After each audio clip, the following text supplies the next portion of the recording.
Talofa, and welcome into another episode of the 1 through 5 Footy Show, proudly part of the WesWes Network. You can go check us out on WesWesNet.com. You'll be able to find all our other podcasts and articles by all the team. One such up the wires, Malo Bobby. How are you? How's it, bro? Yeah, good to be back on for another week. Another exciting week of league. Man, it's that time of the season, bro. It's all up and down. Some teams are pretty much set and others are pulling out the calculator, bro. So Yes, looking it is forward the to it. time of calculations. So, man, a lot can happen in a week of rugby league as well. So much to get through. Yeah, we're missing the Uso side, so I think he's running some training tonight. So, hope the Uso's all good. Shout out to his fans as well. So, hopefully he'll jump on the next one. And yeah, we haven't got Raj tonight, so I guess special guest for those that tuned in last episode. There was a Raj jumping on, but let's get straight into it. Also, let's start with the good stuff. Let's go straight to your all eyes. Who stood out over the weekend? Yeah, there were probably a number of players that stood out for me in the weekend, but this team, they're starting to come back up and they're starting to show the rest of the comp why it is they are the reigning champs in Penrith. So the all eyes for me this week I gave to Nathan Cleary for that 2-point field goal that he pulled clutch right at the end there. I don't want to disregard that second half because the Titans really came back. But that first half, man, Cleary was clinical and he was in everything, playing lots of front foot footy and, man, just guided the Panthers to what looked like was going to be a 50-0 Yeah, the way they were flipping going. shellacking. Yeah, bro, I honestly thought it was. And then it really was a game of two halves. And then Panthers just switched off. But it goes to show, man, we're at that point of the season, like I've been saying it on the chat and stuff, that, it's the time of the season where we've got these teams, Fatlianga Mea, which is more for teams that are just going to wreck how it is you're heading towards the playoffs. Teams are struggling to try and make the 8. Others are trying to solidify their position in top 4. And then you've got teams like the Titans who are probably, they're probably mathematical or they're probably out of it, but they need a lot of things to go their way to make the top 8. But they're still competitive, right? Like they're still, even at this time of the season, they can still take teams like the Panthers. It's not just and it's not hot potato like they actually look like they're putting stuff together. So like this late in the season, it's amazing to see these, like you're saying, the desperate teams, but still pulling off. Actually just going out there and giving it a go. And man, game of two halves. Probably a big point, it hasn't really been spoken about, but Isaiah Yeo, kind of just missing a bit of structure there. I don't know if Papali'i stepped into it, but I don't know if that kind of just changed the way because it just seemed to be game of two halves. It really was, and then Cleary right at the end there, pulling that clutch 2-point field goal. Like he ran back to be behind the 40 so that he could take it. And clutch, all right, man. Yeah, and I was like, far out. And all that controversy aside with the trainer and that, we'll probably get to that a little later. But class players stand up when they're required to, and he stood up, man, and he kicked that field goal. It was very similar to that one that Latrell took when Souths were behind, and they needed that 2-point field goal to win that game. So, yeah, man, flowers this week go to Cleary and the Panthers for that 2-point field goal. Yeah, man. Hard to I had Panthers. So when you said Cleary, I'm like, I'll change mine up. But man, you look at the Panthers, I say Panthers like Cleary's clutch, but what they've done, we'll probably get into it. But across the week, just seeing a lot of teams, it's a long season. It's you're starting to see teams a bit of injuries. The young ones are starting to, it's such a step up for them to come into the NRL and to keep their bodies conditioned to, take on these bigger guys. And so it's a lot of workload even for these kids stepping up from the New South Wales Cup. A lot of them, the comp doesn't go that long for them.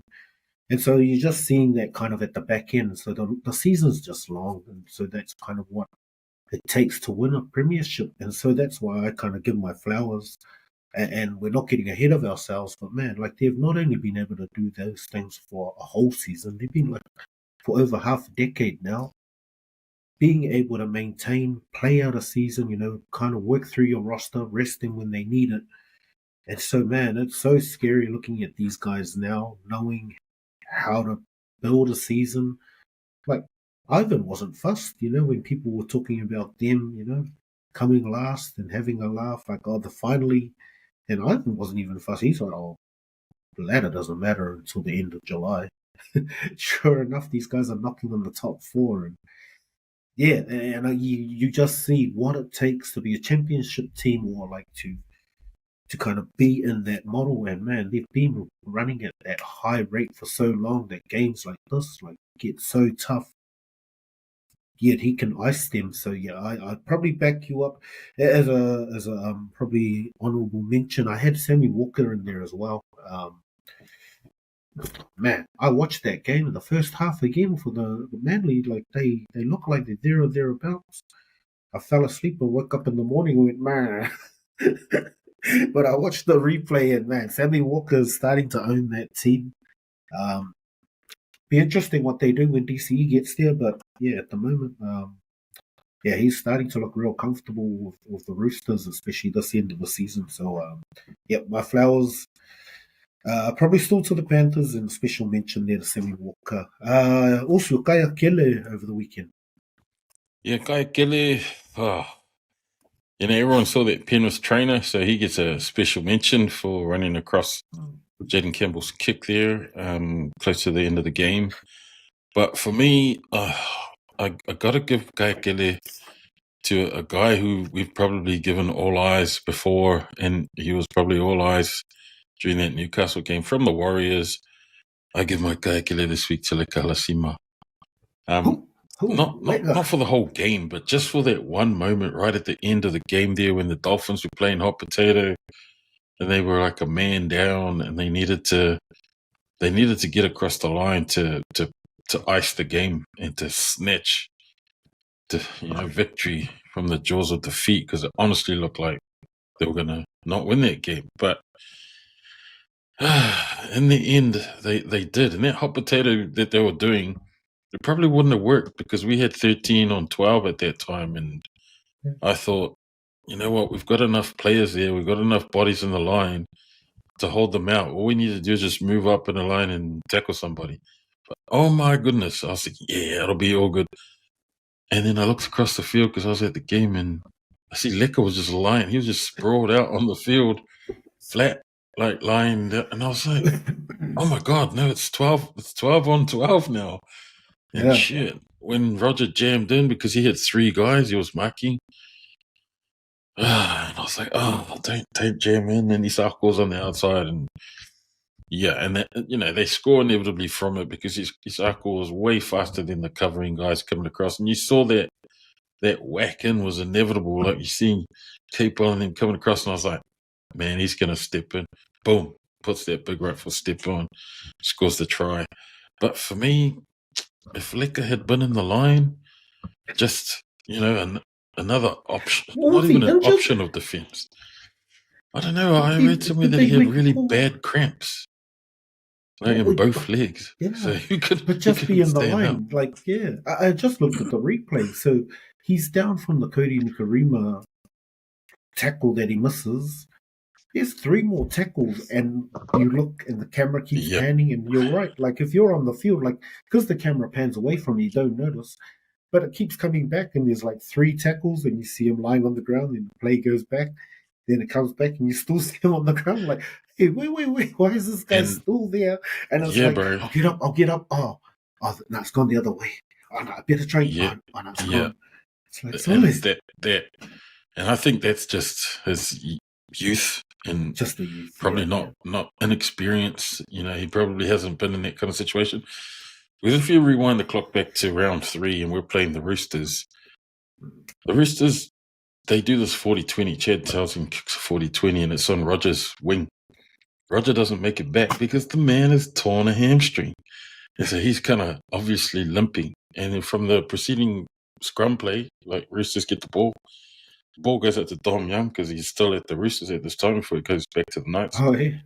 And he runs down Roger's wing, and Roger runs right across, makes a desperate dive tackle, makes him, and then Chance sort of comes, finishes That's him right, off. yeah. And that's when we found out that his hammy was torn. That his hammy was already gone. He had already had a light tear in his hamstring, and so he couldn't chase that 40-20 kick.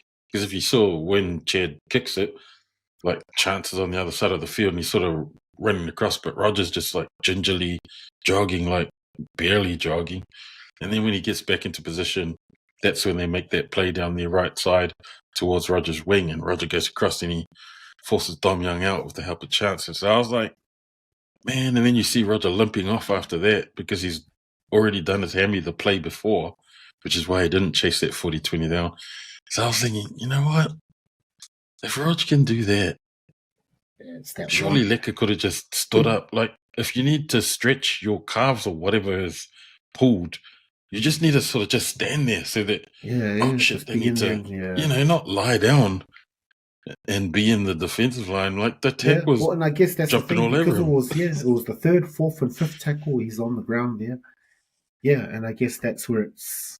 So hopefully he learns from it, because, it's real obvious watching it back. Like, man, he's like just lying there, like, it's easy to be like, man, if it was a final, he would have got up. It's like, hey, that could have been the final, man. Like, that's and I feel that's an like attitude thing. And I feel like him being on the ground gave real energy to the Dolphins in those dying seconds, because they're like, oh shit, guys like Kirby and Karima, absolutely, they just do numbers. It's even Stevens, guys. It's one-on-one time. It's beat whoever's in front of you. Work to get like an extra man on the outside, and far out. They did that, and they made the Warriors pay for it. And it's an unfortunate loss for the Warriors. They're still in the top 4, but just that play alone, for that one play this week, I give my Kayakele to the Uso Lecker. See, we're not biased. It's all rounded. Harsh one for Lecker, but nice, bro. Good spotting in that. I guess, you were at the game. We'll touch on that when we get to that talk. Probably, I got my Kayakele, and we'll get into that as part of the discussion points. Probably part of my Kayakele was just watching that replay, and I remember watching, like, these Dolphins fans, like, where have they come from, you eat asses? Especially when they keep showing the replay of that chick where she's like... So I was like, oh, flip, they must have been giving it to her. And then she's like, I can't hear you. Where are you guys now? I was just watching the replay. I was watching these people. These Dolphins fans, eat asses. It's Sam's family. It's just all the family, like, oh, these guys, get all your gears. Now we're just for tonight so we can laugh at the Warriors, but we're actually Broncos fans. Great. But my Kayakele, yes, you mentioned it earlier, is the Panthers trainer, bro. Like, that was like, like there's been so much talked about it. Like Vossi said it during the commentary. Like everyone saw it, like, that's disgraceful. Like, how are you at this level in the NRL? And like, it's funny listening to Gordon tell us he was doing a Roger, like, I'll smash him if I was like, this guy. Because Gordon, he was like Angus at just his facials, like, he wasn't sorry. That's not a mistake. Look at his face. I was like, what this guy's Angus says about it. But it's just, that's Kayakele. Like, we'll get into it, because I guess he's been fined. He's got a 5-game ban. But that's the thing, like, and even Gus Gould mentioned, like, if you're not winning the ball, you're not trying. And I used to say, if you're not cheating, you ain't trying. So, very much aligned with Gus. But that's where I'm like, I agree. For the players, if you're a player, you can use your tactics, your gamemanship. You're in part of the game, nigga. You just some trainer, man. But I don't know. The punishment, you reckon is hard enough? It's too hard? I don't think it was hard enough. I mentioned in the chat, was like, group chat was like, nah, man. But like 50 grand, that's probably starting for me. Like that's where you start. But some of their justification around it was because they had recalled other incidents in the past like 4 years they're talking about Well, was the yeah. So that's the period. thing. Is it adding up? Like, why is this? Yeah, I guess compared to other ones where they get like a 1,500 or $5,000. So I guess overall people are like, oh man, that's huge. But yeah, we're just like, well, we're adding up all the stuff that they've done. Like, oh, so and then if they've got more than this, like it should be even harder then. Yeah, well, to be honest, the other stuff that they've done is probably bad. I guess what makes this one worse is that it's a very obvious case of very, very poor sportsmanship. Like, Yeah. and and you sort of touched on it. Like, it's very poor because he wasn't even a player. Like, he's not a player involved with the game. He's just the water boy, pretty much. It's like, so you run on, give the water, give your explanations or whatever, and get off. And like one of the things that they talked about was this guy's been a trainer for X number of years. I think they talked about on NRL 360, and Braithen has to brought it up. Like, he's been a trainer for X number of years. He's been involved around league for however many years. And he's asking the panel there, how many times have you seen this happen? None. It's like, yeah, that's right. No one's ever seen You don't this. see this at this level of elite footy. So, for him to say that he was embarrassed, it was just a mistake, it was like, I'm going to call bullshit on that one. That was not a mistake. You did that on purpose, whether or not it was you trying to do something to throw Titans off their game because it looked like they were going to win because they had this momentum behind them. I get it. Like, those guys are just so passionate and they know what these things mean. Like I was saying earlier, they know what it takes to win a premiership. And it's like these momentum things and, just to keep the team up, it's like, oh. And so, yeah, I get it when these guys are, but it's like, all right, sure, you've got to draw the line. Like, you're not that guy. And you like, if you used to, I don't know if he's an ex-player, but yes, that competitiveness, like, I get it. You're like, oh, what can I do? But it's like, bro, you're like a fan. Like, you can only go so far. You can't just walk in front of the kick. And and they come down hard on players. Like, there's that incident during Origin, I think it was, where there was like a scrap, and then some of the players who weren't even involved in the game sort of went in and was like grabbing jerseys and things. It's like,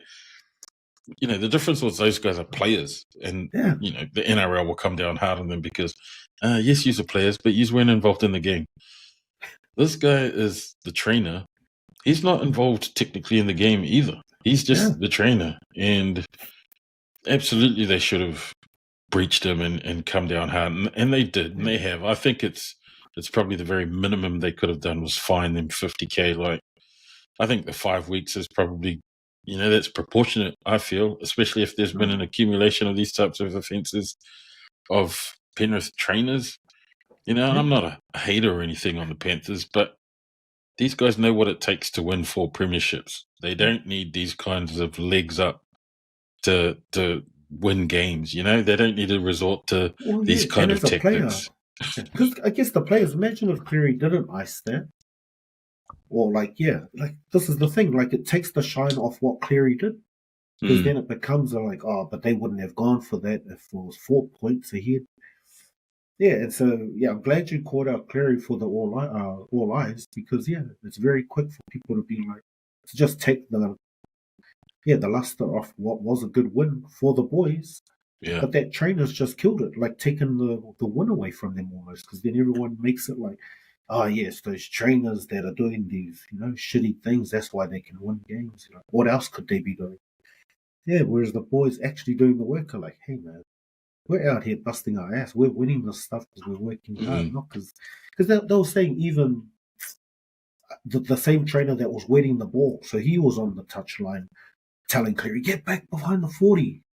I was like, fuck, what do you think I'm doing, bro? Like, I know what I need to do. Like, so it's just stuff like that where people can be like, oh, yeah, see, the trainers are showing him like he wouldn't have done. Like, yes, he would. It's Nathan Cleary. Yeah, so it just makes others question and be like, oh, what else are the trainers just coaching them on the ground? Like, well, yeah, they brought that up too in NRL 360. I was watching where they've got different color tops for the trainers.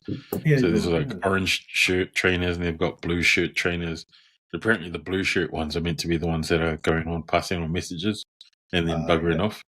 and I think they're the water guys too. But I don't know. But they highlighted There's like this. Alfie, he was one of the blue shirts. Yeah, they highlighted a whole section where for a whole set of 6, this blue shirt trainer marches up the field with the Penrith boys, Just and calling out then plays. yeah, and calling out players, calling what's happening, but then also is calling Nathan to get behind the 40 to take that too, because that's in the same set. Then he gets the 2 points, and then he finally runs off, and I was like, so he was on there for a whole set of 6, and like they were showing footage of like just that wide shot of the whole set of 6 moving up the field, and the trainers just moving in behind them, and they were saying, yeah, these guys are disregarding like what the rules are anyway. Like, never mind like even waiting under until 11s and under 12s, the refs tell them, when you see teams like you get some boisterous coaches out there, and then the guys helping them, and even the refs at that age, when they can see them like, hey, the Vietnamese, like, hey, wait, like run the water or get off the field. Yeah. So how are they doing it at this level? In Caleb's game of the weekend, they ended up losing. They went down to Papakura. I think it was real close, 32-28, or I think it was. High scoring game, but like that referee that you sometimes see at Warriors games running the touch line, he's that Māori Kiwi ref. But he's like one of the top ARL refs. Anyway, anytime a trainer ran on, he stopped the game and just told that trainer to piss off, get off the field. Yeah, good. And I was like, hard out. Get off the field, you punk. But yeah, at NRL level, man, there are definitely rules around what they're supposed to do and what they can't do. And I think Penrith have been sort of flirting on the edge of those rules for real rules. ages. We just worry about the rules on the game. Yes. No one knows there's actual rules. We'll be sorry once we get caught. Until then, we'll just keep flaunting it and doing what we do. These are not the trainers you're looking for. No, they're not. So 50K, I was laughing at Tomo. Just saying, oh, that's too harsh, too harsh. I was like, man, Jaden Campbell should have just kicked that ball right into that guy's head, and then, he put me off. That's why I missed. Why was he even running in front of me? Like, I reckon he should have kicked it on purpose towards the trainer. Yeah. And then complained about it, and then, that's penalty. We'll take it to the front. Like, what would have happened if Jaden had run in for his kick and kicked it, and then... Well, that trainer's coming across. I didn't see... I'm looking at the post. I didn't even see this guy. And I think Jaden only reacted because his whole bench behind him, where some of the trainers were hard out yelling at the Penrith guy, because they could see him running into Jaden's line of sight of the so post. I guess he's not even and Jaden's still looking at the ball. Yeah, he's still focused, and he sort of looks up and sees the trainer running past him. Looks up and this motherfucker right here. Yeah, and you could tell, like, when the camera panned to him, and then he's like, "Oh, sorry, I'm so embarrassed."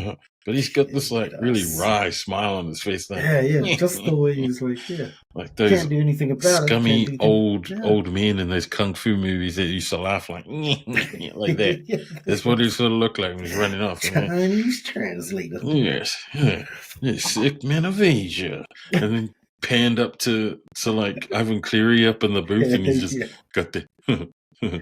I didn't tell him to do that. I was like, this guy. Just a bad look. So I'm glad they slapped him with it. Whether it's harsh enough, we'll see. Because, it's meant to. Like, I'm glad because it will deter other teams doing silly things like this. But you don't see anyone else doing these kind of things. Nah, not like, the everyone slightest. wants it, but not at this level. So it's just funny. Like. I'm laughing because everyone's doing what about when Alfie Langer used to do it heaps with the Broncos? And I was thinking, I didn't see Broncos winning any premierships of him doing what he was doing. Exactly. What he was doing obviously didn't work, so it's not same here. Nice. Tigers. The Tigers was an amazing win over the Doggies. Real gutsy win, like the weather again in that game. And man, it wasn't like the Tigers had it all their way. It's not like a game like the defense from the Doggies near the end of that game. The Tigers couldn't even get out their own 20. They were going low. Yeah, and so a gutsy win for them, and what's taken the bloody luster off that is the Dogs trying to call out and make a big thing about some little fun try where he did that cod gesture. So basically, they're saying it's like the Middle East is similar to like doing the fingers, real offensive. And of course, it's just funny because he did it to the Doggies supporters, and that's what it's about. Because that is all the Doggies fans. It's like, oh, that's why they. Because that's the thing. It's pretty much the same like kind of area, so that's why they can do that stuff. Like it's just local turf stuff. So for them to make it like a big deal, like other players do it. I didn't even know what he was doing. Like when he scored the try, I thought he was doing like a smoke kind of thing to them, like he smoked you or something. Yeah, and then when they were saying is that cod gesture or something, I'm like, oh, okay. So maybe it is really offensive to those guys. That's why they're trying to make a big deal about it. Yeah, I think they just sore losers. Well, you know what? They're probably right. It is highly offensive. That gesture, everything that I've read about it says that, they wouldn't do it to each other. And let's be honest, man, you don't want to do it to some crazy, like, Arabic person that probably takes that stuff super seriously. Next minute, their hand's going to be chopped next off. minute, whose car's parked outside our house? And you just never know. Like, it's probably something very highly offensive in the Arabic culture. They don't do it to each other. But then that information leaks out into other cultures who hear about it, and there's like, just do this, man, to them, and they'll get super offended, and they'll, just do that gesture. And I'm like going, man, I wouldn't want to mess with those Lebanese boys or those Arabic guys. Like, you just don't want to wake up and your fingers are missing. Wake up in a bathtub and your kidneys are missing. But I guess that's the thing. These kids must grow up around it. And so it's like, it's not like, we don't no idea what it meant before he did it. And so we have to kind of get this through the news. So it's obviously stuff like they know locally, kids at school probably growing up in the school with other Arab boys. And they probably like explain it to them. Yeah, so I guess at that age, they'd probably be doing it to train at other guys. Like, oh, yes. So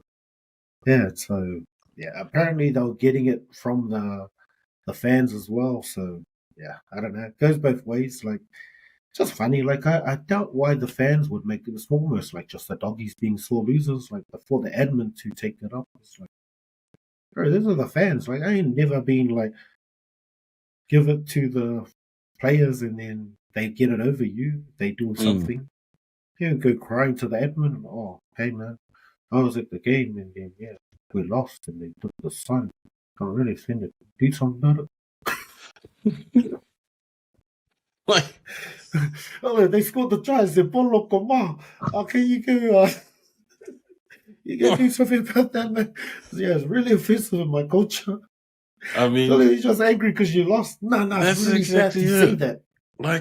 Like again, yes, it's a highly offensive thing for your culture and Lebanese and Arabic culture, but also, man, you guys are getting wasted, and you've lost to a team that tracking well in the bottom 5 teams, and they're in the top 4. And I don't know, it just sounded like sour grapes, and I think the Tigers boys were just happy to get one over the Doggies purely because of that whole Lockie Galvin stuff. Exactly. Like they're probably already emotional about the fact that fucking these bloody Bulldogs come and take our playmaker, and so it's like, well, who screwed who first? The Tigers got screwed by the Doggies first, and so when they come back and pull down the Doggies' pants, you beat it up by your little cousin, and then, hey uncle, this guy did the fingers to me, man. And then he did the cut. What's funny is like it was all the brown boys that were doing like Vine who was doing it, and then Naden who's doing it. He's like Indigenous Aboriginals. I'm like, so to be honest, I thought it was just part and parcel of the game. No issue here. Like, and you know what? Doggies fans are super passionate. They are Yeah, super exactly. passionate. So, they're probably right up there with some of the most passionate fans throughout the NRL. I know the Wise fans get super passionate too, but the Doggies fans, man, they live and breathe their team out I want to at see them have Canterbury. a sook when Lecker's going like this. Tell me what this means in your culture when Lecker goes like that. You guys are crying this weekend. Like, honestly, I want. I was telling Si on Monday at the pod, I was like, man, the Tigers have unlocked the Bulldogs. Like, they've shown us the blueprint of how to get under the Bulldog's skin, because Harder. where was Lockie Gowan in that game? He was in the invisible man. Yeah. He didn't show up for that game. So good on the Tigers for getting up on them. Like, Yeah. I was happy for benching the Tigers in that game. Yeah, that was a real good game. And it was tough too. It wasn't just one sided. Like the doggies were rubbish too. Like it was yeah, and so that's the thing. Like it's you can train as much as you want, but yeah, when those things, the mental stuff, all of a sudden their game, like yeah, Sherrod must have been like, who the fuck are these guys? Where's my team gone? Yeah, like that was last year's Doggies team, Yeah. the way they were playing, with combinations not quite clicking, and they were a little bit, all over the Just passionate, and place. then the individuals start. Reed Marnie Yeah. starts trying to be a bit of bars too. All right, just a quick one on man, just some incidents over the weekend that have caused a few impacts. Police call Fussy, you happy with the 2 weeks he's been given? That's a broken leg and end of the season for Jacob Laban from the Warriors. Yeah, it was an early guilty plea, and he gets 2 matches. It was a second offence for the season, so it was a grade 2 dangerous contact. I don't know, man. Like, he gets 2 matches. He'll be back in a couple of weeks.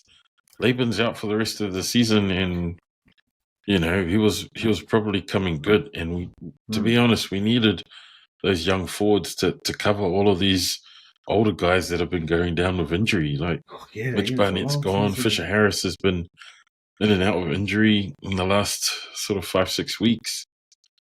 So we really needed guys like Licker, guys like Dimitrik, who's also under injury cloud, guys like Jacob, that have sort of come in and had to fill these spots because these guys are out with injury. But man, if there's no other sort of way for the Warriors to get anything more than just the 2 matches based on the current rules, then I think something needs to be sort of looked at, because they've lost a player now for the remainder of the season. And that would have been terrible if this was the start of the season and Jacob had broken his leg, and then it'd be one of their key forwards out for a big part of the season, and Felice Kofusi comes back after 2 matches. It's like, I can see why the Warriors can be a bit upset with that punishment. It just doesn't seem to match what he did, because if you watch the tackle, like, that was clearly cannonball / hip drop type tackle, but he dived straight at the knee, like the bend of the knee, and sideways. Like, it wasn't from behind where the knee buckles that's the way. in the way that it bends normally. He came from the side, and it was his planted foot too. So I was like, oh no. And like Jacob even explained it. He goes, I just heard a noise go pop. And he was like, shit. And so I was like, oh, and this no. It takes a lot to pop those bloody tree trunks like that. Yeah. Well, off the back of that too, like just when you're saying like the impact that has to the players. So with the Tigers game, we'll come back to that game because we had who got Sinbin from the Tigers? Alex Safer. Alex Safer did a high tackle, got penalised, and Sinbin for it. And then near the end of the game, Taylor gets head high. He's dropping, and so they see mitigating circumstances. But Crichton's gone low as well, but he's still got him in the head. And Taylor gets a grade 1, so he's not just gone for the rest of that game. He's gone for this week as well. So again, it's kind of like, man, the severity of what's happened for the team. Like they couldn't even activate 18th man because Crichton didn't get done with a because it wasn't foul play. So because it wasn't deemed as foul play, he gets off. They lose a player. Yeah, and they can't even activate the 18th man at the end of the game when they needed so much. I reckon they need to change They that still rule. Like pulled away. the 18th man just needs to get activated if a player's gone from your bench. Gone for Like it it shouldn't be foul play. It should be just like, nah, you don't want the game to be impacted by the fact that they've dropped now down to a 3-man bench. Because it's stupid. Exactly. Like I've seen games where you get 2 or 3 injuries and none of it's foul play, and now they've got one man on the bench. And it's like, there's like one man on the bench, and it's like, what's the point of carrying the 18th man to sit there and stay warm during the night when he could have come on and helped? You know, I reckon they need to change that rule. I think so. Like it needs to, because man, trying to make a team like it's just gets ridiculous, especially when you're getting a score put on you. Like, how does that team find hope when it's just injury, and I know. And you look at not just the pace of the game, but the number of games that these players are now having to play during the season. It's not just the 27 rounds. It's got all of the internationals. You've got State of Origin. You've got all of those representative matches. It's a lot of high-quality football, and these guys get bashed around, and they get a small sort of 4-week window at the end of the year before, like, and it's not a huge change. Like I don't think, like you're saying, it's an 18th man. We're not saying 18th, 19th, like you just get unlimited. No, just that 18th. Like it should have a new rule. Like when you get to, or even like maybe 2 injuries or just some way to like when you lose a player like that. But there's no penalties like what it should have been. But now we don't get like something needs to change. You're right, because it's like the 18th man just to get experience. Yeah, it's dumb. Like they dropped the number of interchanges from 10 to 8. Yeah. And it's like, well, they probably should put it back up to 10. But to be honest, leave it at 8, but then at least activate the 18th man whenever there's a injury that's affected the whole game. You know, like HIAs that are, he's not coming back. And then those HIAs are, he's gone for the rest of the game. And it's the 2nd minute of the game. It's like, what? We're going to have to do a 3-man rotation on the bench for the next 78 minutes. Like, stuff like that, where it's a massive impact on the game. And it's not foul play, but it's, head clash or whatever. Like, I just think because I guess for the spectacle of the game, it needs be looked at. Yeah. Nice. All right, let's head on to just some of the games over the weekend. I wrote down here just what like you were talking about it, like this time of the season, in the last 5 games, there's a lot of teams vying for those top 8 spots. There's like a lot of teams pulling out their abacuses at the moment, trying to figure out where they fit in. And you mentioned it, like just these teams, Whaleanga Mea, but it comes down to their want. Like across the weekend, just the games that real close, and just like a lot of the teams like next to nothing to play for. Like that Eels Storm game, like man, the Eels with Mitchell Moses are really pushing these teams. That Finns Warriors game, like that came down to one. It's almost like the Warriors saw, like as a fan, like we'll touch on the game, but it's almost like the team and the fans saw enough of what you need to see of the Warriors. And then that last set, like, freakish, but that's been the whole season. Like, we did it to the Knights. Other teams have done it to others in the final minutes, and that's part of this level. And so I think the Warriors will take a lesson. But again, that's the Finns, just their want at the end. Like, we're not going to kick a penalty and do golden point. We're going to do something here. And they didn't die, like, not knowing. Like, they didn't just throw up a bomb and see. They just that want.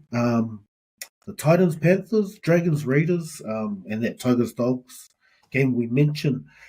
But the teams I didn't mention, I'm saying they're done. Just to see your thoughts, bro. The Cowboys, man, that was you kind of like all season that that's been them. Like you just kind of wait for them to click, and it doesn't happen. Even with the Sharks, like the Sharks look like they racked their queue at the second half. They should have gone on with it, but the Cowboys. They look done, like the Rabbits, just the injury toll. But unfortunately for your son Caleb, I'm saying that the Rabbits are done as well. And then for the also Cams and Rog, that second, like I'm saying the Eagles are done. Like mathematically, they're still part of it as well, but I reckon they're done. Your thoughts? Mathematically, you can go right down to 12th, really. Sure. That can still push into the 8 because like there's 5 rounds left, so it's 10 points. The Tigers, who are sitting at 12th, are only 6 points out. So mathematically, if they get results go their way, they could still make the 8.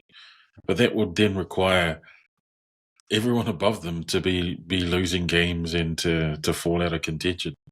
But you also have to worry about the guys that are already in the 8 and how they're tracking. So, Stacey likes to talk about momentum at this part of the year, and, this is where teams need to start building some of that momentum so that when they hit the playoffs, the finals, they've got some good form heading into those final series.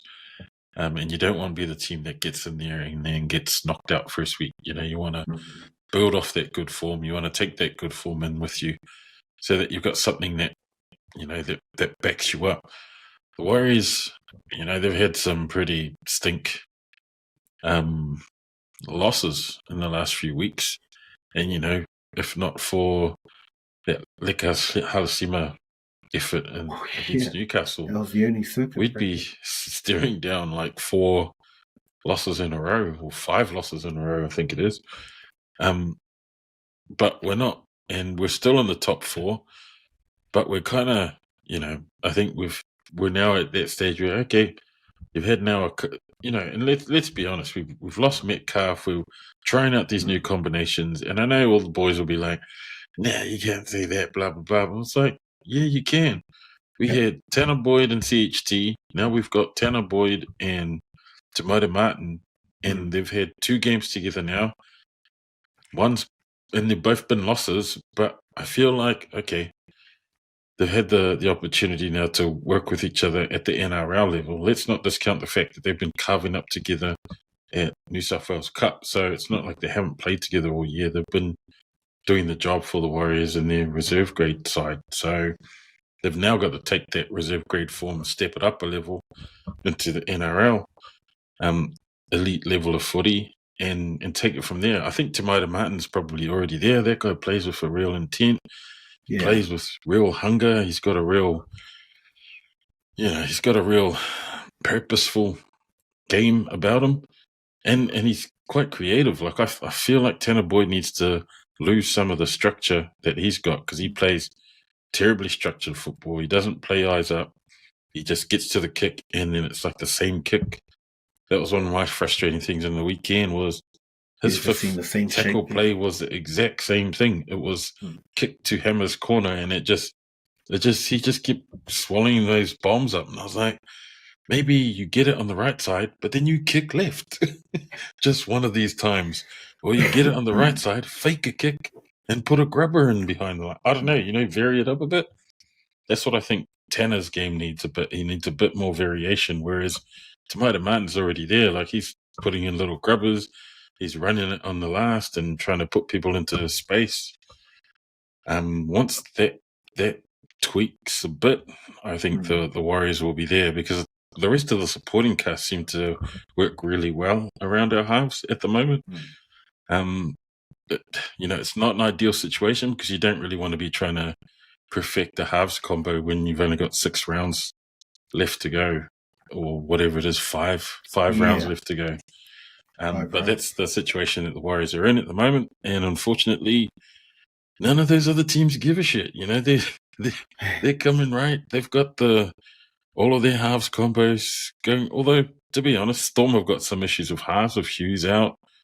The Doggies are still trying to get Lockie Govan and getting him involved.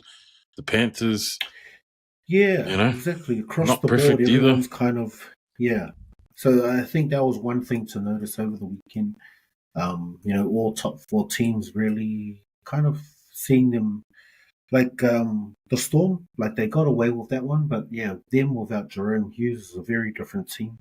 Even the Raiders there, I guess I think that was a bit of a hiccup, but we'll see. Like I think the Raiders have been. I think they're probably one of the better teams who've been able to manage through injuries. Like they're the ones probably still got Fogarty. You know, a lot of their key players are there. I think the Finns, that momentum, man, Farnworth was a huge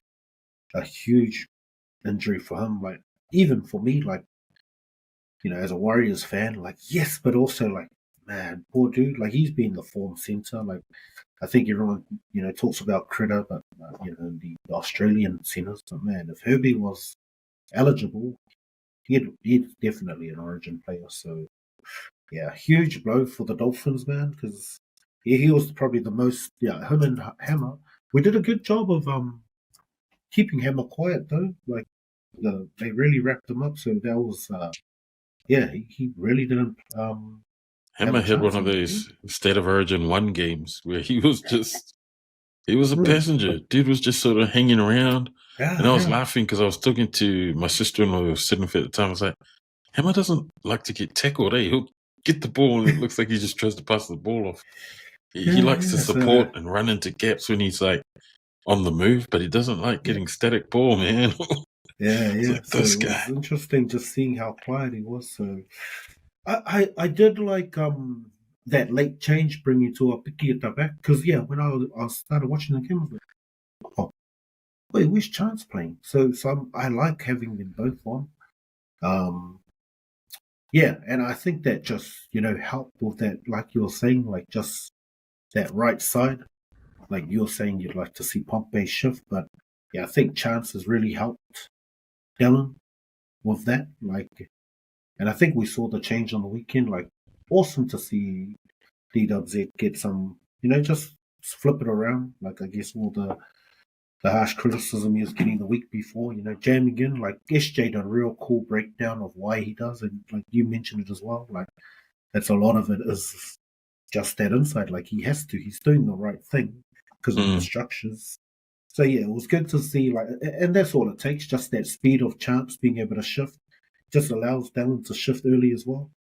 So I think a lot of that is really good to see. So yeah, I like seeing a lot of like we got that back three, and so I kind of add Chance now. So it's like a real good meter eaters from those back four now. So I like that combination. We'll see if Webster stays with it.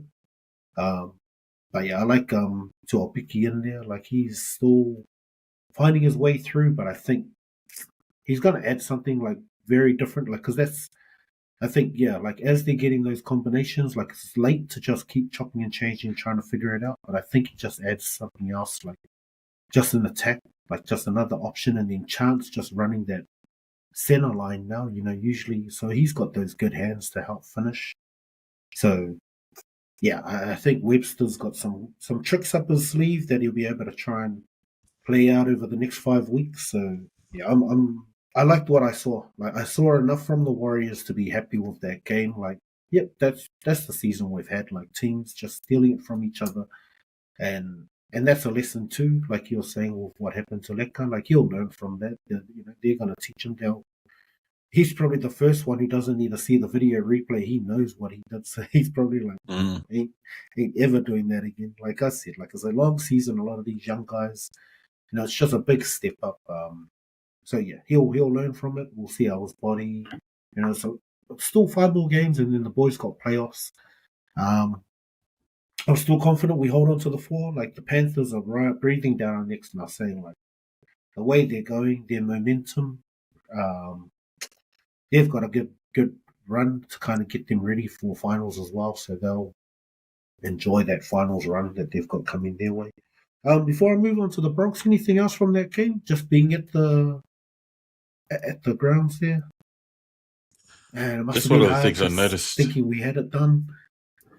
Yeah, just one of the things I noticed with that back 4 running it back. I thought Chance must have been favouring his knee because he hardly touched the ball, to be honest, in those hit ups back after getting the ball back. Yeah, Like just a lot of Dallin put in a lot footballs. of work, Rog put in heaps of work, Yeah, Tane did a lot.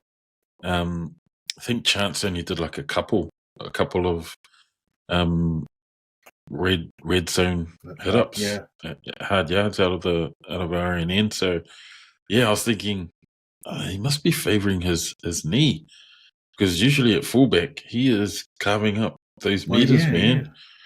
And I think that was probably a strategic thing, like putting him on the centre, maybe because the Webster didn't want him to be bashing it up the middle as often. But then the loss was Tane had to do a lot of those hit ups Oh, from bro. fullback. And man, Yeah.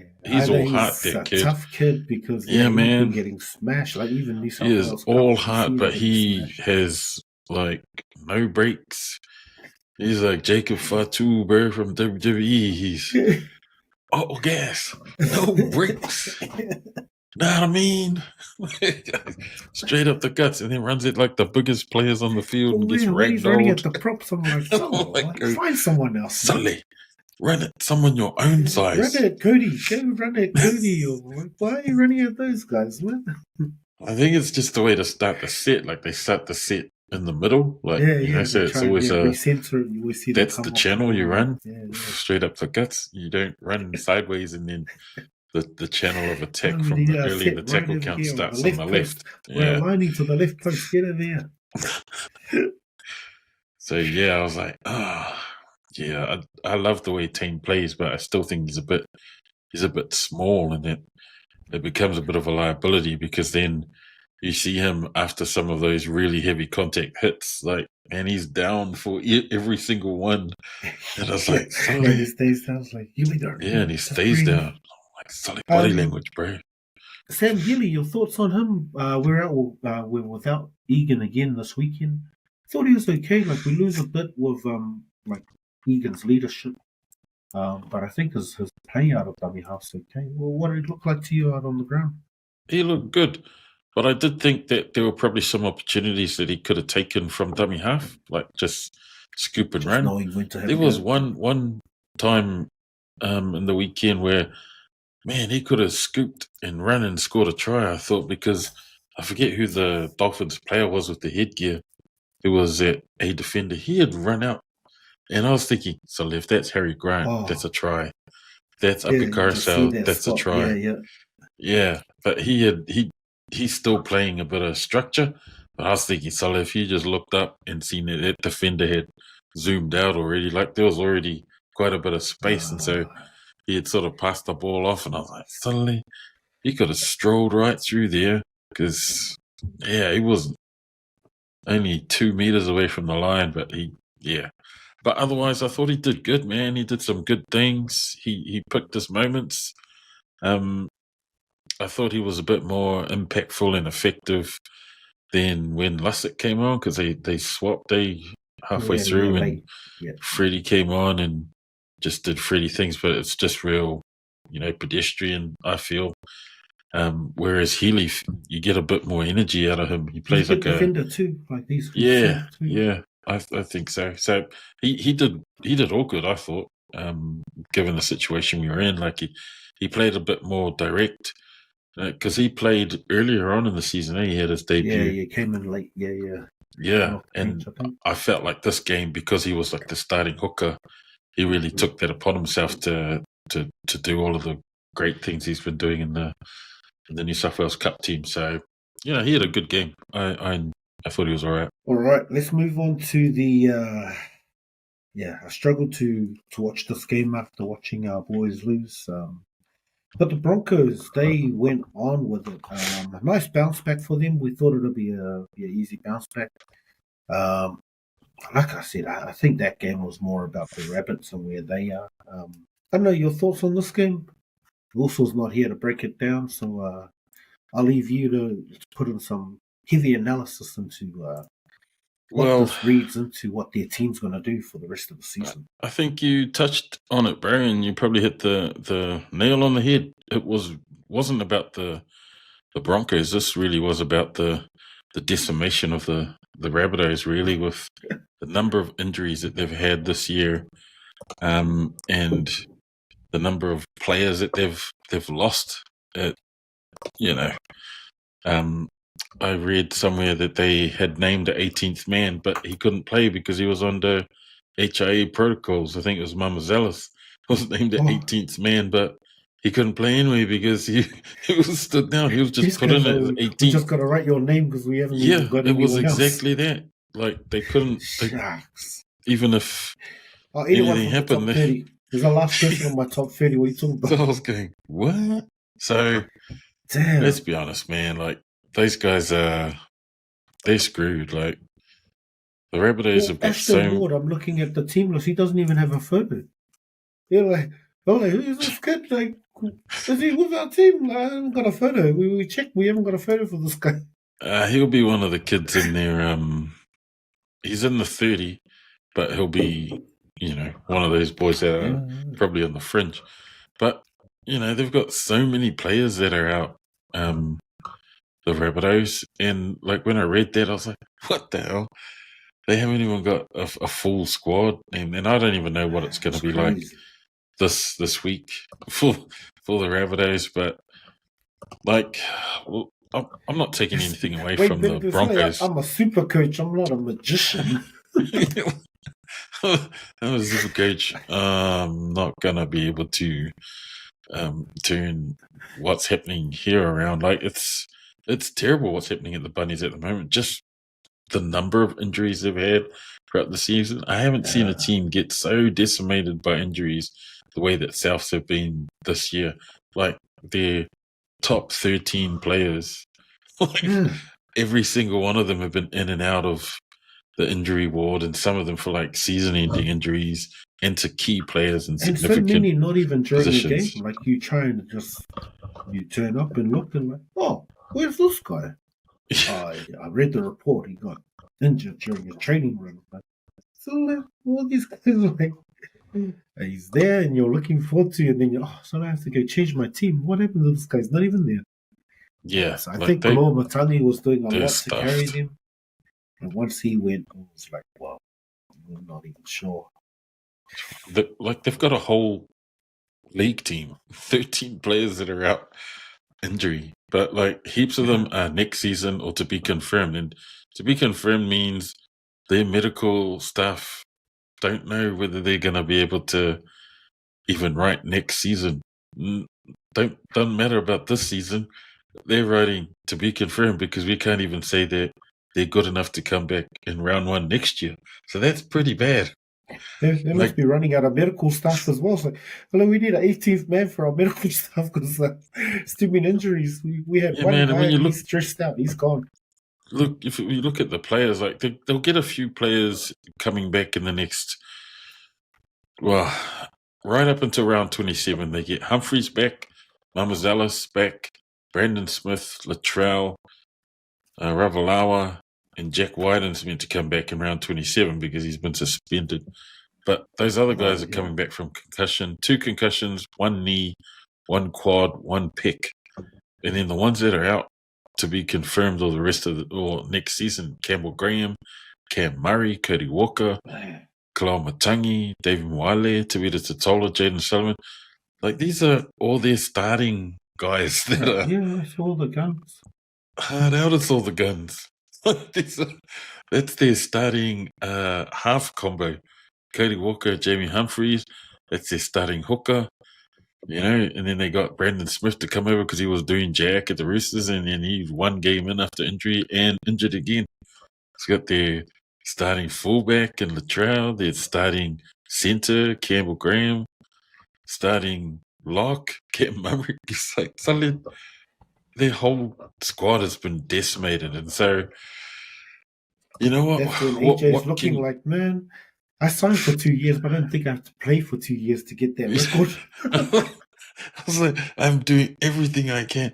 And it's funny because you see like some of those NRL 360 guys go, oh, they shouldn't just bust you the ball to AJ just so he can break the record. And I was like, Sully hater, that's not what they're doing. They're setting him up in try-scoring situations so that he can score tries. He's the only guy in their team with experience enough to score some tries. And you know what? His scoring rates dried up because of Latrell being injured. Like Latrell was really good at drawing in defenders to him, and then he just popped the ball out when he runs around the back, and then he pops it out to AJ to score, and that's dried up. And I don't know if he's got Well, yeah, because you the think rest. You Cody's know, off he's contract got and it in all him this. to Yeah, score the so. rest to get the record this year. But yeah, I mean, again, I don't want to take anything away from the Broncos because they did really well to put the Rabbitohs away. Like, 60 points, and the weather was good too up in Brisbane. Like, it wasn't like all those Sydney-based games that were getting like torrential rain and storm and all sorts of shit down in those Sydney games. Like, Brisbane had good weather, so it was a flat track, and they just smoked them. And it was good to see guys like Benga come back. Selwyn Cobbo, he scored a try. So, yeah, Cobbo. and then Reynolds scored. He kicked 10 out of 10 conversions. It was like, suddenly, 10 tries, 10 conversions. He had he had a faultless performance, Reynolds, with the boot. And like the hapless bunnies just looked like way out of their league. But I'll tell you this, Simon says, hey, you better give my team a good review. I will give a good review. Your team smoked the bunnies who were trekking last. They did really, really well to score 14 points, even though they're last place and you guys were fifth at the time. And it's not being mean. It's just really hard to, like, did you see, like, well, yeah, it's hard to say I saw enough from them. Like the combinations coming together. Like, I don't know. I don't know if the stuff that was happening last week and the week before last, whether that stuff has completely gone. Like, has it? I don't know. Like, I don't think so. I still think that there's a little bit of funkiness about the Broncos at the moment, and that stuff is going to be underlying in the team heading into the final weeks, heading into the finals. So this week is probably a good game for them to truly reflect on where they are. They're playing Storm. Storm aren't that great either. They've got some injuries, but again, this is the Storm. So Storm are going to be up for it, and they're going to be able to provide a better challenge and probably a better gauge for the Broncos to see where they really are in that top 8. I mean, they can take a few good things away from that Rabbitohs game. The fact that they didn't let up and they were able to put 60 points on the Rabbitohs, that's probably a pass mark for them. Anything less than that, and they probably would have been a bit disappointed because the Rabbitohs were ravaged by injuries and they just seemed all over the place, the bunnies. And so I'm glad that the Broncos had it in that game to be able to put that scoreline on them. But this weekend for them is going to be a true litmus test. It's going to be a proper gauge of where they are in that top 8 and whether or not they can challenge for one of those top 4 positions. I mean, they're not far off it. They're definitely eyeing up where the Warriors are, and the doggies are probably not far off either if they keep, losing games like how they're going to lose this weekend. Then they're definitely within striking distance of the Broncos and the Panthers. Yeah. I really can't give a good read on the Broncos. Sorry, also wait till you come back and you can talk them up because I'm still not seeing I'm not seeing enough from your boys. I just hope that the 60-point shellacking of the Rabbitohs isn't like a false flag. You know what I mean? It's giving them this confidence. It sure does feel like that to me, bro. It feels like that to me. Like all the Broncos fans are jumping up and down that they got the 60 points, only for Storm to come out and just pull the rug out from under them. Like that's what it feels like. The boys are hyping them up, taking them up, and whereas I was quite realistic against the Titans. I had a feeling, and then they ended up losing. And then I was realistic again last week against the Dolphins.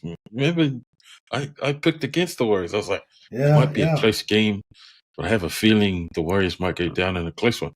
And that's what happened. Like, we're quite realistic about our expectations with our teams. The Broncos boys, I don't think they're as realistic with where they see their team. That's hard though, because they got a superstar team that you want them to do that 60, and they can. Carlos, here the next 5 weeks in the finals is all sunny and flat tracks because I don't know what they do when it's not sunny, but Yeah, we are still waiting for the real Broncos. It's a real good test, right? I think this weekend against the Storm, like missing Jerome Hughes, like you're saying, the Storm will be up for it. So there's no excuse if the Storm go down. You can't be like, oh, they're without Jerome Hughes, because they'll be without him for a little while. So this needs to be the best Storm team they got. So I don't think there's any excuses if the Broncos can get the job done against the Storm team. Then I think, yeah, with momentum and where we are in the season, If they're they going to can be beat the confident. Storm this week, If they can beat the they can Storm, deserve to be in top 4. yes, yeah, yes. And watch the I agree. wheels fall Because this is off. the Storm. Like the Storm can't go like we'll be better with Jerome Hughes. Like they need to be better now. And so yeah, this is the game. So I think that's probably close to game of the round. Actually, I haven't really looked, but yeah, quick glance, and I think it is. So that's going to be an awesome.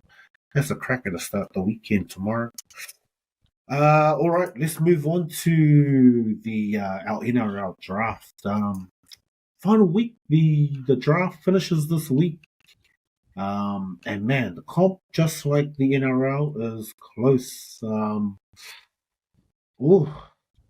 not sure some movers and shakers can happen here.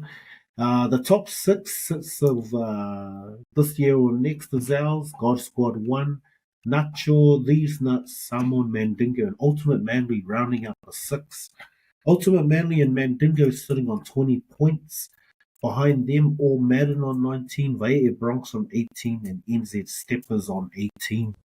So you guys can actually make some moves. If Ultimate Manly and Mandingo go down, yourself and Vaea Bronx have better for and against. So yeah, if you guys can both jump to 20 points, you will scrape into the 6 above those two. Mandingo takes on Nacho coming in at second place, and Ultimate Manly takes on that cellar dweller Clutch City. So Ultimate Manly, Manly boys might have to do some little agreements here. I think they just doing those so as long as one of us make the top 6. So yeah, I'm not sure if Clutch City's got a decent team, so I don't know if he wants to knock out his only other Manly survivor for this final series. This both in this comp and the real comp. I don't know. So we'll see if these guys have a little gentleman's handshake out the back. But yeah, that spot for 5th and 6th looks like it's up for grabs even in this comp. So yep, last round of the regular season. What's the story there, NZ Snippers? I thought you were doing okay. You got a right squad, but you're sitting at 9th. Yeah, I don't know. It was just a few rounds games that I should have won. I didn't. And then it was like teams, and then like our captain Cleary, and then that's the worst game he's had of the year, and he gets Gaia points. I don't know. All I know is this is 3rd time's the charm for Stace. I've beaten him twice this year. I'm 2 of his 5 losses. Yeah, this time. All right. All the best, boys. Make sure you guys pay your. I think Danny, you're the only one who's paid up. So Cams, can you drop the link for these boys to pay up?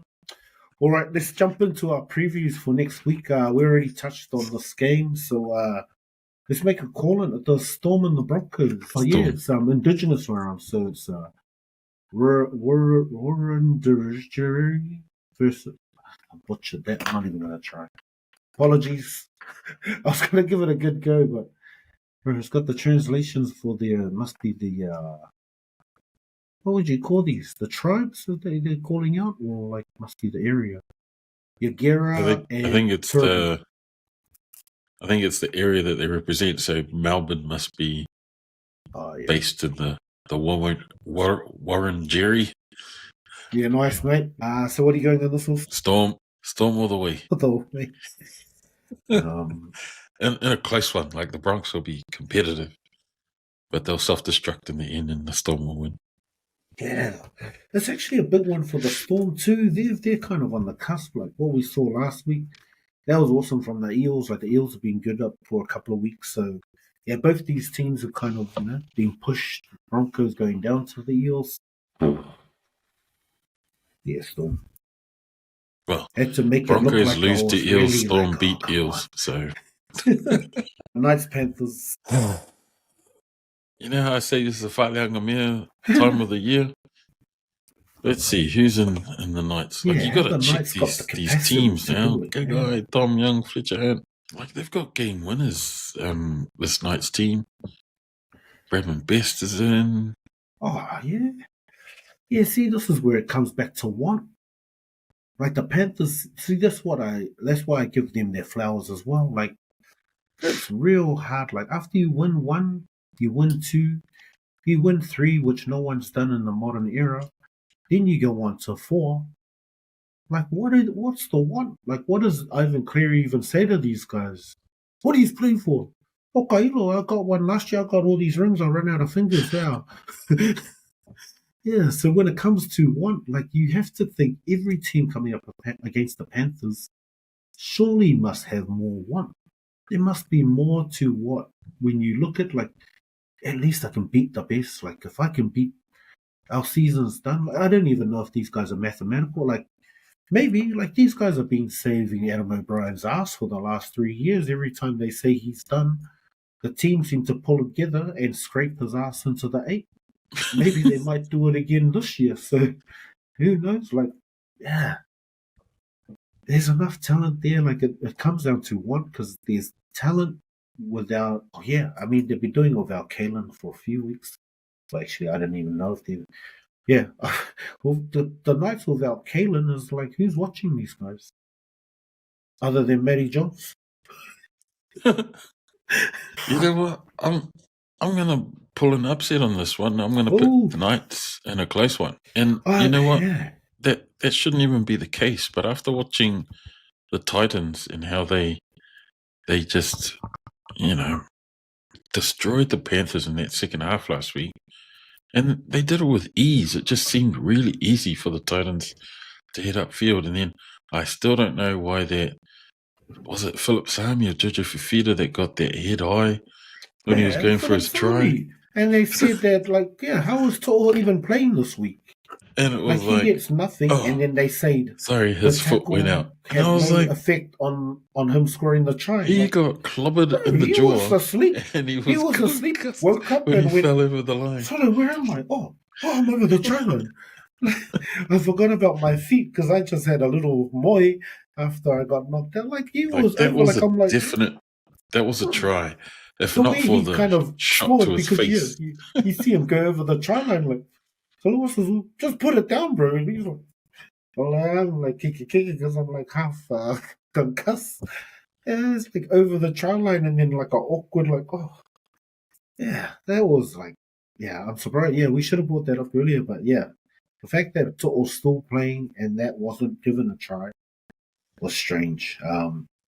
Because the flip side for the teams that are doing the mathematical calculations now is that none of them want to be wooden spooners. So everyone's trying to stay the hell away from the Titans and the Rabbitohs.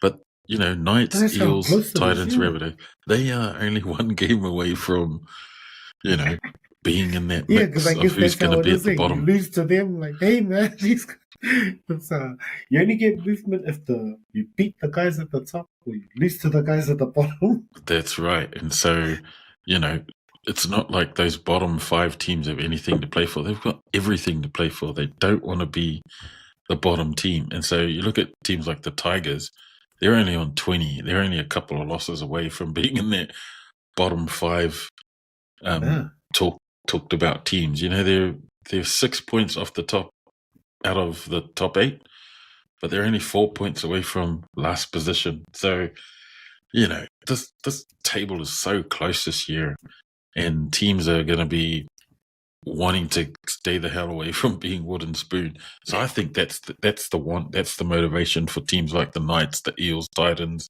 even the Rabbitohs. Wayne Bennett's not going to want to have a first wooden spoon of his illustrious coaching career. Yeah, people are like talking about it already. So I think he's like, man, if there's one thing I'm doing this year, is I ain't getting that spoon.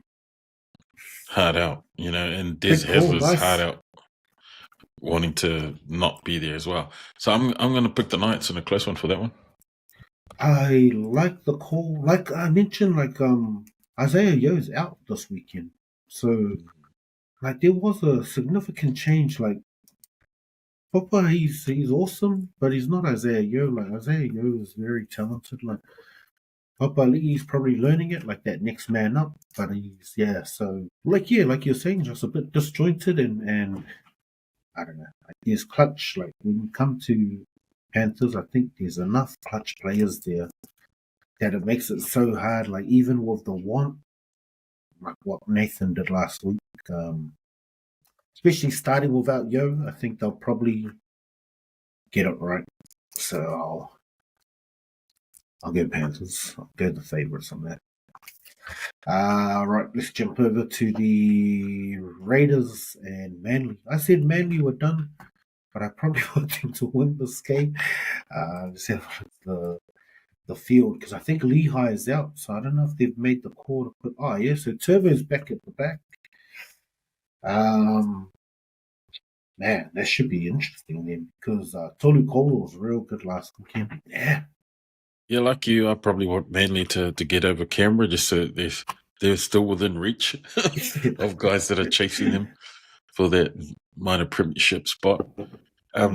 But yeah, they got Turbo back at fullback to cover Lehigh, who's out. Even though I want Manly to get up, I think they're not going to. Turbo looks really washed, bro. Like he doesn't have the same agility. Yeah. He just doesn't have that same energy. That first half against the Roosters last week was really good, man. They got up into the Roosters' faces and they were putting in some shots. And it was very similar to the week before as well. But man, they just fell apart, and it didn't look like they had any answer to anything that Roosters were throwing at them. And I'll be honest, man, Manly hasn't been the same since DCE got dropped from the Origin team. Like DCE hasn't played the same since then. Like he's had moments where it looked like it, but then not consistently and not throughout the whole game. And there have been games in the past where DCE's been able to sort of pull it back, but then he just hasn't looked like that player in recent weeks, and especially since that Origin getting axed. So I'm going to give this one to the Raiders. They're going to right the ship after the loss to the Dragons last week. And they'll probably be in a really stink mood for the Manly boys, unfortunately, and it might be a 13+ game for the Raiders. Yeah, you're right about Turbo. Like it was hard to see like some good signs, good runs from him, but yeah, I know a lot of people want to see him back there, and this nostalgia of just seeing because he's such a big body. Like that's the thing when you see him doing some of those runs, he looks like a lot to handle. So at center, I'm like, he's a mean center. But he's not as agile as he used to be. He can't move like he used to. Yeah, so a lot of people like, oh, things will be fixed with Turbo at the back. I'm like, well, it's not really the same Turbo anymore. Charles, we'll wait till you come back on. All right, team. While we wait, let's just I'll carry on. We'll go to the Dragons Sharks game. Dragons Sharks playing over at Jubilee Stadium, home of the Dragons. Having a quick look at this one. Just what the Dragons did last week, and the Sharks not going on with it. This should be a real good one. Emery Goodall probably had one of his better games of the year last week as well. Then we'll get David Clemmer. So the forwards for Dragons really stepped up. Coming up against Adam Blake, he was beast last week. So I think the Sharks are probably in a good position. Like they need a game like this. Yeah, like I said, they probably put their queue in the rack a bit early at halftime last week. So this will be a good one for them to right the ship. Yeah, Dragons awesome win last week. I don't think them holding on to the Sharks, so I'm going to go with the Sharks for this one. Yeah, I reckon the Sharks will take this game over the Dragons. Moving right along after the Dragons game. Dolphins and the Roosters. Dolphins with that awesome win over the Warriors. Talk about the want. So I think the Dolphins did a lot better in that game. 1-17 looks like most of these teams are the same. Felice Fusi, of course, getting 2 weeks, and Herbie getting that hamstring tear. So 2 important outs for the Dolphins. Coming up against the Roosters team, slowly building. Like I said, Sammy Walker was awesome over the weekend. Connor Watson really starting to find his place in this team as well. I still like the way Isaiah Couture is leading this team. And I reckon Hammer's going to look to bounce back. Should be a good matchup with him and Teddy. Very similar game, hanging around the ruck, making those little breaks. I think Hammer will very much want to get more involved there compared to what he did last week. So I'll go with the Dolphins on that game over the Roosters. Moving over to Saturday night's final game. Big one for us. Warriors, Dogs. Dogs will be hurting from that loss over at Accor Stadium again, so their fans are going to be right up for this. Few changes with Lockie Galvin, some injury worries over there, so it looks like Toby Sexton's been named on the bench as well as Mitchell Woods, so we're not sure. Lockie's still been named to start, so maybe there's not as much concern about his injuries. The Warriors 1-17 from last week with that disappointing loss right at the end.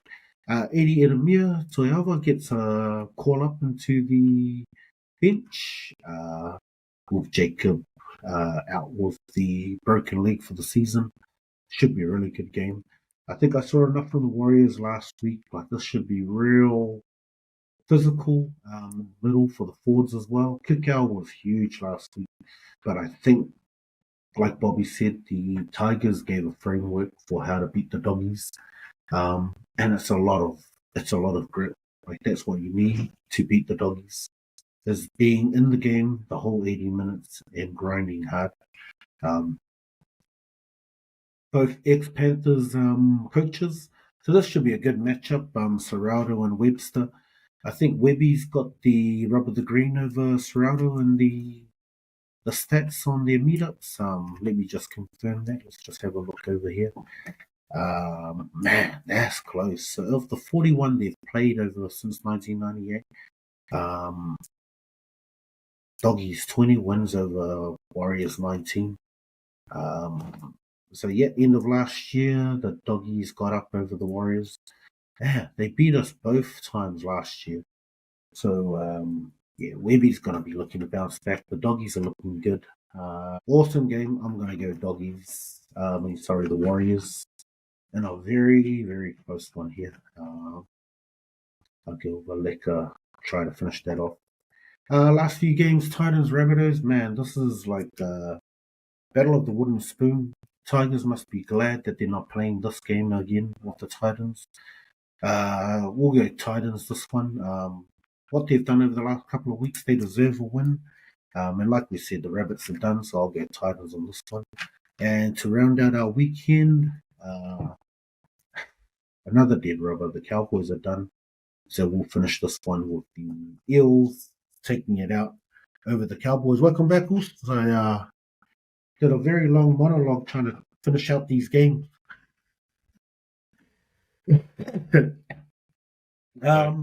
I just wrapped out the last 2 games, the Titans Rabbits. That's pretty much battle for wooden spoon. Like we said, the Rabbits are done, and I think the Titans have been showing some good stuff. So I think Des and the boys will get up on that one. Thoughts on that?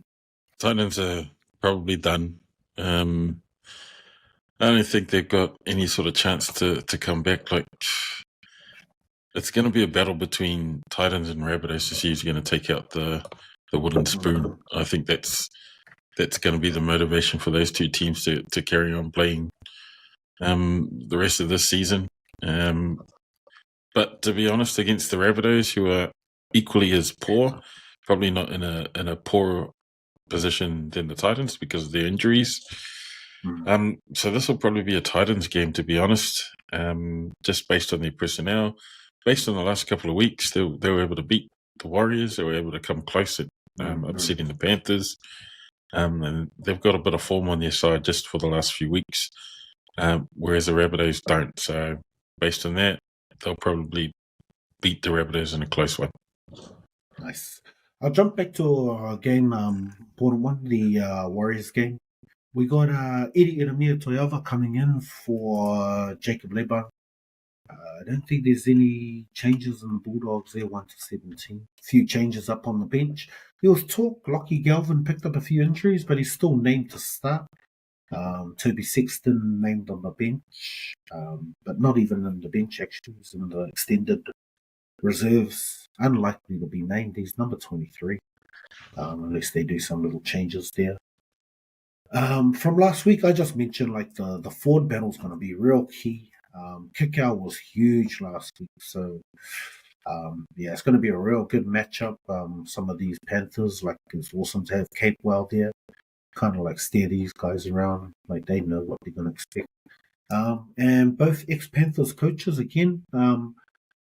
Yes, Rowder had the rub of the green over us last year. A couple of wins over 2024.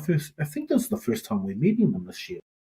So yeah, of course, I went with the Warriors to pick them in a close one. Should be a real entertaining game.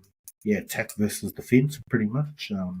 But yeah, I think the Warriors really need to focus on their defense. I think they've got enough points in them, but against the Dogs, it's all about making sure the Dogs don't score. Well, just when I talk about Tanner Boyd getting his combo right with Tamaire, Chanel comes back. So he's back in the 6 jersey. So, yeah, I don't know. Like, well, it's good to have Tamaire on, and I'm hoping he has another one of those games where he injects himself and he provides that impact off the bench, which he's done really well for the Warriors this year. I'm going to pick the Warriors as well in a close one. I think the game last week with the Tigers upsetting the Doggies shows that they're not a team that can't be beat. Like you just got to take them on the day, and I think the weather really helped equalize across the park in that game. The Tigers and the Doggies. And the Tigers just took their chances a bit more, I thought, and that's what the Warriors need to do against them this week. Take their chances, back themselves, stick to their processes and what it is that they know how to do and do well, and they should be able to upset the Doggies. I mean, it's not an impossible task. I think it's going to be in front of them to try and get some really good early ascendancy, especially in the forwards, like you mentioned. It's going to be that battle. And they need to really muscle up against that Doggies forward back because they've got some pretty good forwards themselves. But you're right, Capewell there. You know, we've got the youth of Halasima in there. Sam Healy, he's young, he's keen. We've got good impact coming off the bench, so it's going to be a good game. I think this will be my match of the round, to be honest, because both teams really need to sort of cement their positions in the top 4. Both teams are looking to come back from losses last week, so you know who responds better. It's certainly up to the Warriors to take it to them, but you know the Doggies aren't going to be easy to beat at home. So I still think the boys can do it in a close one. Nice. I just noticed very famous name, Fatialofa, Kelis Fatialofa. I don't know if he's related, but yeah, we'll see how this kid goes. He's on the reserve, number 22. Doesn't even have a picture as well. Maybe he's come up from the under-20s. All right, and just rounding out the round, the last game, Eels and the Cowboys. I said the Cowboys are done. Eels are sitting below them, but I went Eels. I think the Eels got it over them. The Cowboys, I don't know. You get guys like Dearden that are just putting in.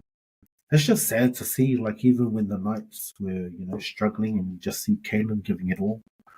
And that's what the Cowboys look like right now. Like, just a team with a few guys that want to be there and the rest that are hanging out for Mad Monday, like, they're just done. Like, Jeremiah and the Knight, like, all year. after he got dropped, you kind of saw signs, but yeah, he just hasn't gone back to that form from 2023. Yeah, your thoughts? I'm going Eels on this easily. Yeah, coin toss for me in this Lekolia game of the round.